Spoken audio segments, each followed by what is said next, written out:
Welcome back to the channel and welcome back to another UFC fight prediction video. In this video, I'll be predicting the four-card fights for UFC 261, Usman versus Masvidal 2. So without further ado, let's get to the first fight on this card and go all the way to the final. Or to the main event. So in our first fight, we have in the women's strawweight division, Ariane Carnelossi versus Liang.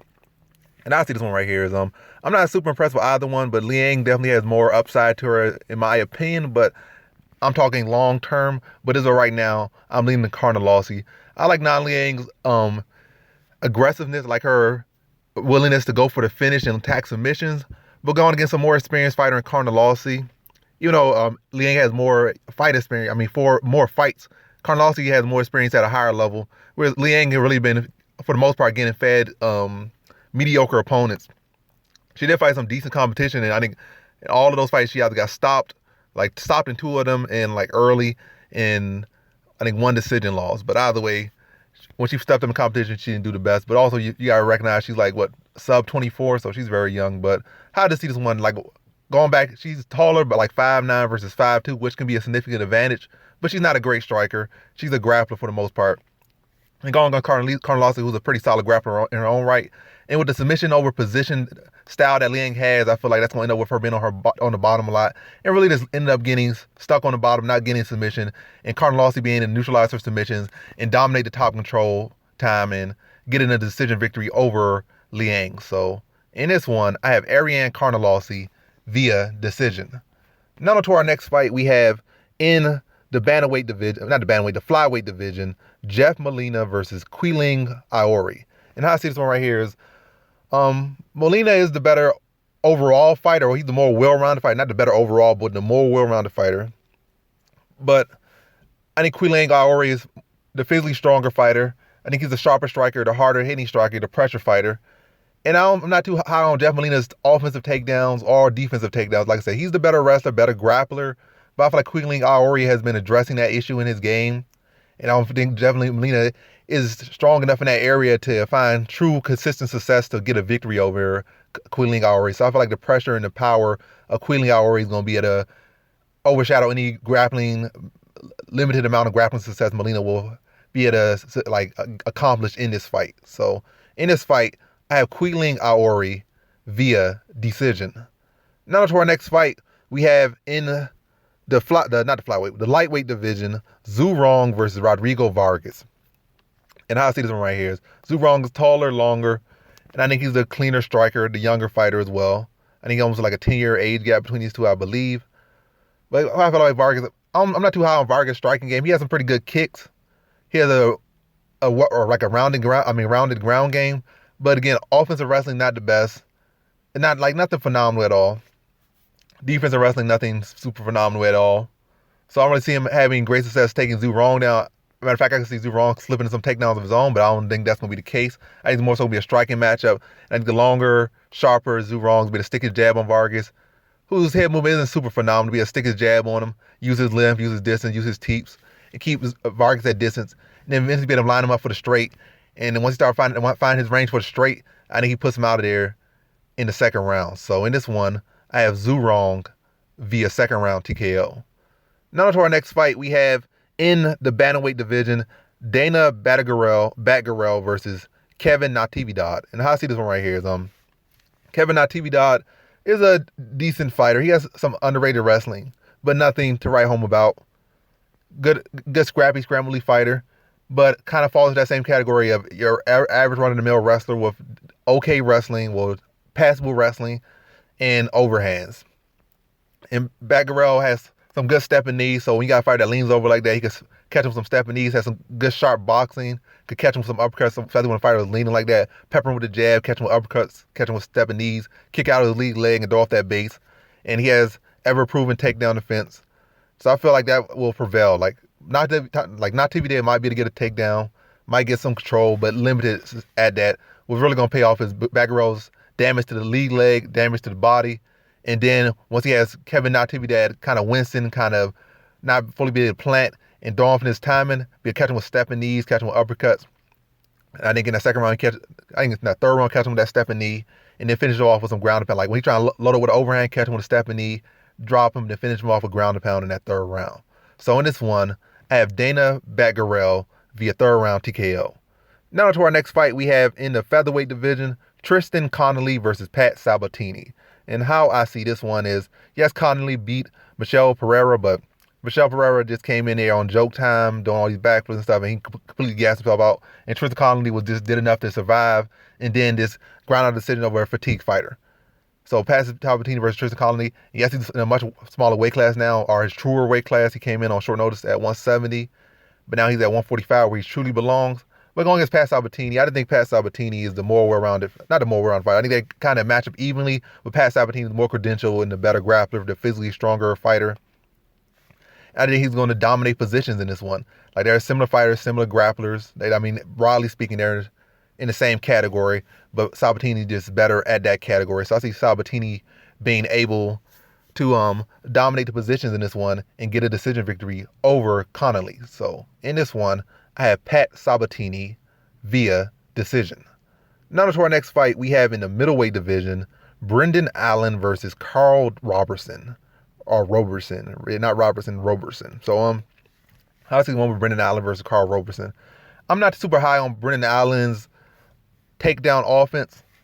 And I feel like I feel like Karl Roberson has been in there with better wrestlers, been in there with better grapplers. Has he beaten all of them? Not necessarily, but for the most part, he probably has beaten most of them. Glover Teixeira, upper weight class, beat him.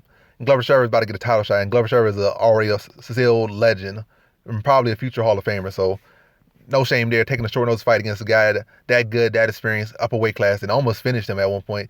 And then you can say Cesar Ferreira early on in his career. And Cesar Ferreira is no joke in the grappling, but that was early on in his career.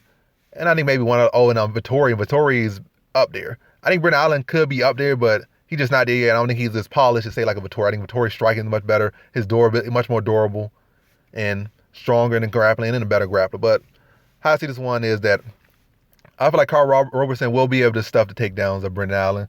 And I don't feel like Brendan Allen's going to shoot enough takedowns or initiate the grappling as much as he needs to get a victory, whether it be kind of trying to wear him out by holding him against the cage. And even against the cage, I feel like Karl Roberson can dominate the area, especially with his Muay Thai background or his skills in Muay Thai, be able to land elbows in a clinch and spin him against cage. So really I see him neutralizing most of the takedowns of Allen. And I don't see Allen shooting nearly enough, maybe get one or two, with both of them Roberson being able to work his way back to his feet, explode by this time, and get back to his feet. Now I really see once the striking starts to really unfold, I just see Roberson being a much sharper, much faster, and the heavier hitter, and the more accurate fighter. And Allen, when somebody starts a low damage on him, he doesn't take it the best and wilts. And I see Roberson putting him away in the second round. So in this one, I have Karl Roberson via second round TKO. Now to our next fight, we have in the welterweight division, Dwight Grant versus Stefan Sekulic. And the Sekulic is a pretty well-rounded fighter, but not super outstanding in the area. He could give people good work in each area, but I feel like in this fight, he's going to need to take it to the ground and like early and all. I mean, he's going to need to take it to the ground early and hold him there, but Dwight Grant has shown the ability to work back to his feet technically or sound enough technique to get back to his feet. And I don't think Sekulic's offensive takedowns are all that great. Like he's a good well-rounded fighter, but he's not exceptional in any area. And on the striking area, he got a lot of flaws. And against a fighter like Dwight Grant, who is already awkward and surprisingly accurate and got powerful, I think the fight's gonna be on the feet too long. And I see Dwight Grant being able to find openings and be able to put him out in that second round. So in this one, I have Dwight Grant via second round TKO. Now to our next fight, we have in the welterweight division, Randy Brown versus Alex Oliveira. And I see this one right here. So Randy Brown has pretty much been a striker. He did get that one submission over Warley Alves, but for the most part, he has been a striker.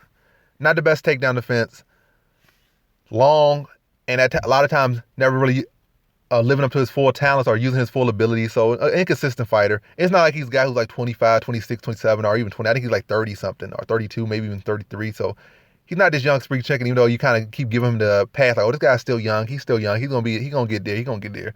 You can't really rely on a guy like that too much. And you can say Alex Oliveira is wilting or whatnot, but I don't really think Alex Oliveira is wilting all that much. And you can say he doesn't have heart or doesn't have that, but he showed it in one of his recent fights and a couple of his recent fights. So he still got some dog in him. And it's not like Randy Brown's going to really press him in all areas of mixed martial arts. He's pretty much just going to strike with him.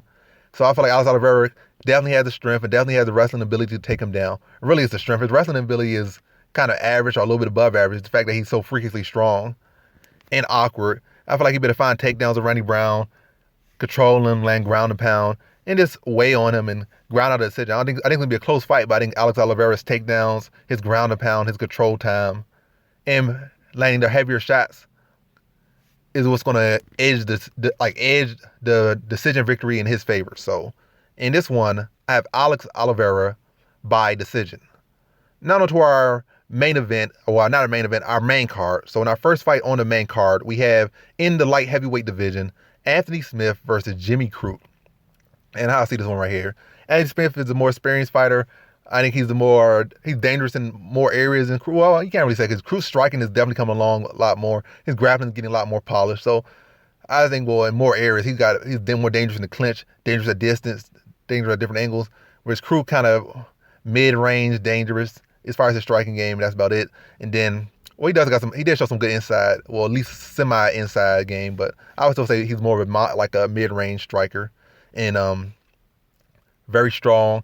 And now his technique is starting to catch up to his strength. And now I see this one right here. I feel like he's seen how Smith has lost, and Smith has 16 losses, and he has at least 4 or 5 in the UFC.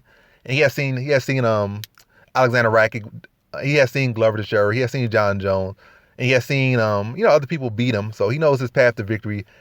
And he has seen people in the middleweight division be able to take him down and grind out a decision over him. So I think what Crute's going to do in this one, how I see this one going, I see Crute being able to tear the lead leg up, tear his base up, and then throw overhands, which will set up the takedown, score takedowns, and dominate the top position, landing ground and pound, and buying his time, not trying to force anything, not trying to rush anything, and grinding out a decision over Smith. I don't see him going out there like Alexander Rakic, and once he just feel that he's up on the scorecard and just stop fighting and stop trying to go for the finish. I see him going for the finish, but Smith, in that turtle position, he's kind of tough to finish because he's not doing anything. He's not trying to force his way back standing, so it's hard to really land clean shots on him.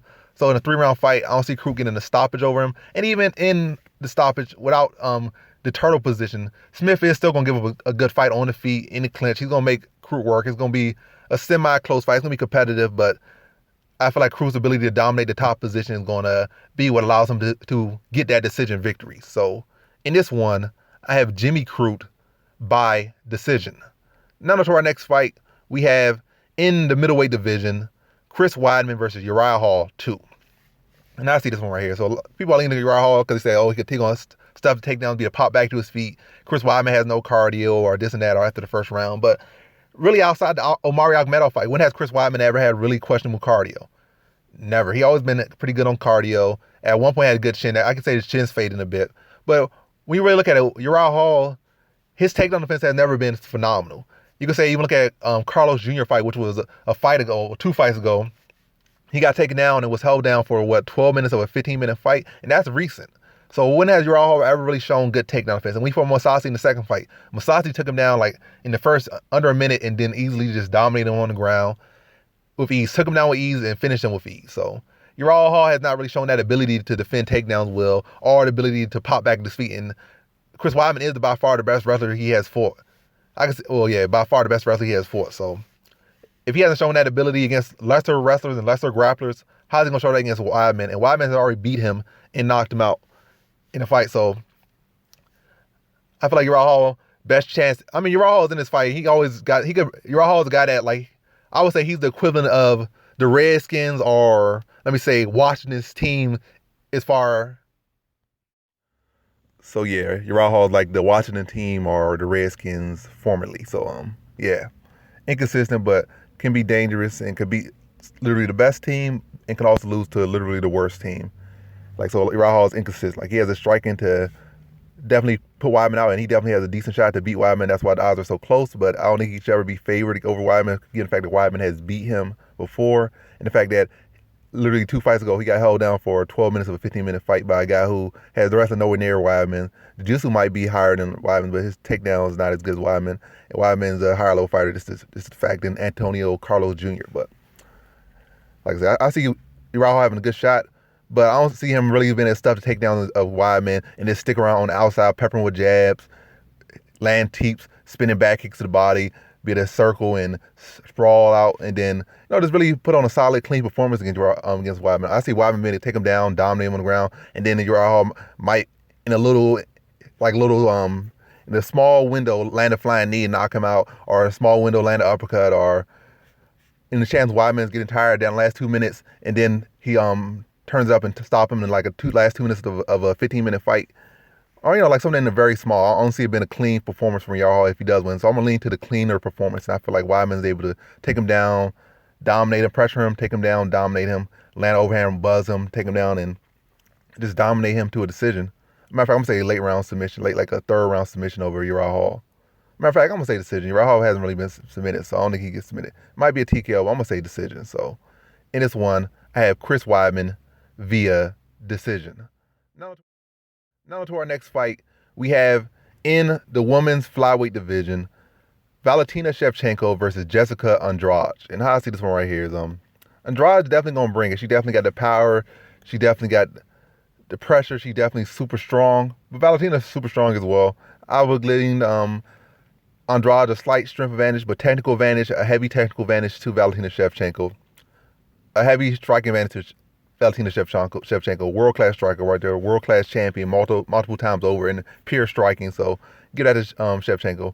But Andrade, jiu-jitsu might give Andrade a small lean as far as pure jiu-jitsu, but really when you talk about technical jiu-jitsu and how you use it in the fight, I would lean that to Valentina as well. So really with this one, Andrade is going to have to get in and make it a dog fight, get in the inside, land heavy shots at the body, land heavy shots up top, and not give Valentina Shevchenko that range. But what so great about Valentina Shevchenko, even though she's a world-class striker and a world-class fighter and world-class this, offensively, one of the most amazing things about her is how she can land strikes in those little small gaps, that little smidgen of a time, like a little small time frame land strike. So when that's going to be an issue for Jessica Andrade when she tries to get in, and then out of nowhere, a stepping side kick lands. Like she thinks she's in range, in that last little split second, a stepping side kick kicks her right halfway across the cage and on her butt.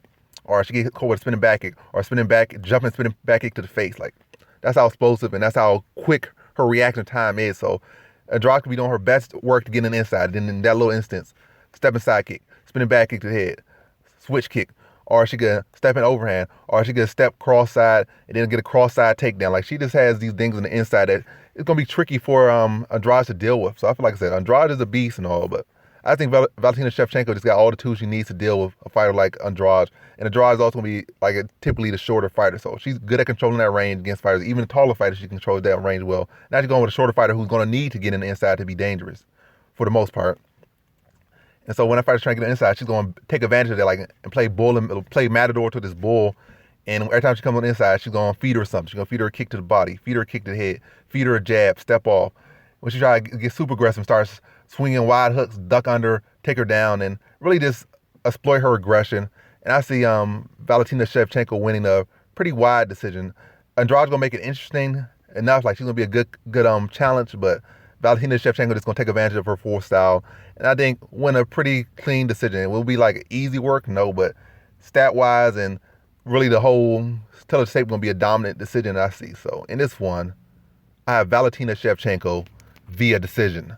Now to our next fight, we have in the women's strawweight division, Weili Zhang versus Rose Namajunas for the undisputed women's strawweight title. So you got the former champion Rose Namajunas versus the current champion Weili Zhang. And how I see this one right here is I'm gonna get straight to it. I think Rose Namajunas is the more technical fighter, but I think Weili Zhang is the stronger, tougher, harder hitting striker, like the harder hitting fighter. I feel like Namajunas can have success early. Well, I look at the second Andrade fight, in the first Andrade fight, she actually looked better to me until she started getting slammed. Then the second Andrade fight, she was looking all right in the early on, but down the stretch, like in that third round, in this late second round, and pretty much whole third round, she was getting caught by uppercuts, getting timed by Jessica Andrade, who's a shorter fighter, less technical fighter, and was getting timed and caught by shots she should not be getting caught by. She was falling into rhythm. She was getting tired. She was wearing the shots. She was not wearing the shots the best. And that was a 3-round fight. If that had been a 5-round fight, Andrade might have stopped her again, or would likely have won the decision and probably would have took the third, fourth, and fifth. And really, she could have took the second as well, but that's just how it wasn't. She lost the fight in a 3-round fight, so it probably would have been third, fourth, and fifth to Andrade. Like she literally got saved by the bell almost, because it was a 3-round fight. She got saved and won off her basically her first 2 rounds. So and historically, Namajunas has not done the best in later rounds historically, especially in 5-round fights. Because I feel like in the Joanna fight, she lost like the last 2 rounds. Really could have lost the fight. You look off pure points in the second fight with Joanna. You look at Andrade's fight, the second fight, lost that 3rd round. Really got saved by the fact it was a 3-round fight. So it's not really showing me a history of being strong in the later rounds. I mean, you could say maybe earlier on fights, especially fights that are one-sided, but fights that are competitive. Now a fight where you're going to fight probably the best fighter you have fought. Well, I'm going to say at this point, this is the best fighter you have fought in Weili Zhang, because she's beating everybody else you have fought. So I'm going to give her the credit and say Weili Zhang is the best fighter she has fought. And she can say this or say that, and people can have their opinions, but this is the best fighter you have fought inside you professionally, because she has beat the people you have fought before. So I just think Weili Zhang's pressure, like, she's also not that slow either. I mean, she's a pretty fast fighter as well. I think, like I said, I think Namajunas a little bit short on her strikes, cleaner, I think they're definitely a much better boxer. But Weili Zhang is not going to make it pretty for her. She's going to be in on the inside. I feel like Namajunas going to have success early, but Weili Zhang's pressure, power, strength in the clinch, and also the fact that Rose Namajunas can't really initiate any offensive grappling too much unless Weili Zhang takes her there, because I don't think Namajunas' offensive takedown offense is that great. I just don't think it is. At least not at the higher upper echelon of this division or the sport. But what I see is Weili Zhang, Namajunas having early success with her jab, boxing, trying to stay on the outside, looking clean, landing counters, might even tagging up Weili Zhang. But eventually Weili Zhang, she got heart, she got grit, she's a champion, she's pushing forward, keep landing shots to the body, keep landing shots up top, getting in tight, landing elbows, landing kicks, and landing low kicks, taking away her taking away her base. And really was her biggest advantage in this fight. And then once she started getting inside, I just think the weight of Weili Zhang, the weight of her punches, her pressure starts to break down Namajunas as the fight goes on. And then I think she puts her away in the 4th round. So in this one, I have Weili Zhang via 4th round TKO. Now on to our main event. We have in the welterweight division, Kamaru Usman versus Jorge Masvidal 2 for the undisputed welterweight title in the BMF belt part 2, because Usman has already beaten Masvidal, so that BMF belt belongs to him. But that belt is not a real belt. It's a what's it called, a McDonald's toy belt. But it is what it is, and they fighting again. They acting like people wanted this fight again, but I guess super casuals wanted this fight again. But even non-super casuals in me could see that Masvidal does present an interesting challenge still. Does he deserve it? Not really, but he does present an interesting challenge. And we look at the first fight. Yes, Usman dominated for the most part, but Masvidal did have his glimpses of greatness in that fight, where he was able to slip Usman punches, land counters, until Usman started latching to the cage and stepping on his toes, and started to land shots and let his own hands go and start to score takedowns. And from there was all she wrote. But Masvidal with a full camp, maybe he can stuff more takedowns, make it more frustrating for Usman. Maybe extend these striking exchanges. Maybe attempts of submissions to get back to his feet, and pretty much extend the time this fight is not on the cage and not on the ground. So he says work on that salsa dancing and tap dancing. So we'll see, but definitely present interesting challenge. But straight off the bat, leaning to Usman. There's no reason not to lean to Usman in this one. And also, let's look at Masvidal's career. Never been a guy that won the big one. Nothing not to lean against Masvidal. Had like 40 fights. Never won the big one, as far as in the UFC or a major organization.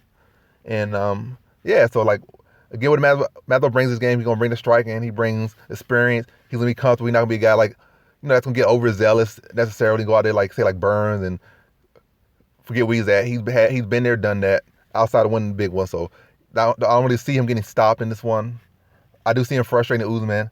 And Usman on the same side, like Usman might say he coming out here for the finish, coming out for a statement, but at the end of the day, these guys that become champions, especially start to defend the belt, they realize that being a champion is much more important than, looking spectacular. Because you can look spectacular, lose the belt, and everybody like, oh, what happened to you? So he's already in that position. I feel like he's going to come out early, or maybe even have a game plan to come out at some point and start turning up the pace, maybe start slow, wear him down, break him down, and then try to put him out. But I just feel like early on, Jorge Masvidal pretty much going to show to him that finish is not really going to be there, pretty much. On the feet, we try to get aggressive with the feet. I see Jorge Masvidal land some clean little counters and stuff in there, and it's catching his attention. And then from there, Jorge Masvidal, I mean, yeah, from there, Usman, like, I'm not getting this finish, and it's coming at the risk of me getting countered and put out, or he's having too much success on the feet. And he's like, I'm going to go back to doing what I need to do to get the victory. I see him doing more toe stomps, playing it safe a lot more, not leaving himself open for counter shots. You know, like I said, stay behind like his jab, and work his takedown, work his clinch, and really just wear out the body of Masvidal, wear out the toes, leg kick. Let's play a smart fight, and then start to score those takedowns. So almost like similar to that last fight. I feel like he's going to take up the pace a little bit more, but that little bit more is going to be more dominant, but it's not going to be the case where it's going to be, oh, he's getting the finish or anything. It's not. It's not going to be enough to get the finish because he's not going to, risk it enough to get the finish. He's not going to do what needs to be done to get the finish because that will put him at the risk of getting finished. And when he realized, I mean, he probably already realized it, but it's just saying that for promo. He wants to do it. He hopes to do it, but when he gets in the cage, he's going, like even in the first fight, when he gets in the cage, he's going to go back into doing what needs to be done. He's not going to be one of these junior fighter or these rookies or one of these guys that's so emotional. He's going to be a guy that's like, yeah, I've been there, done that. I know I need to do one. The fans could say this, the fans say that, but at the end of the day, I'm going to have 2 wins over Jorge Masvidal. None by stoppage, 2 decisions. Yes, I toe stomped in this, but I got the victory. And that's pretty much why I see it going. So in this one, I have Kamaru Usman via decision. So that concludes my fight predictions for the full card of UFC 261, Usman versus Masvidal 2. And as always, thanks for watching.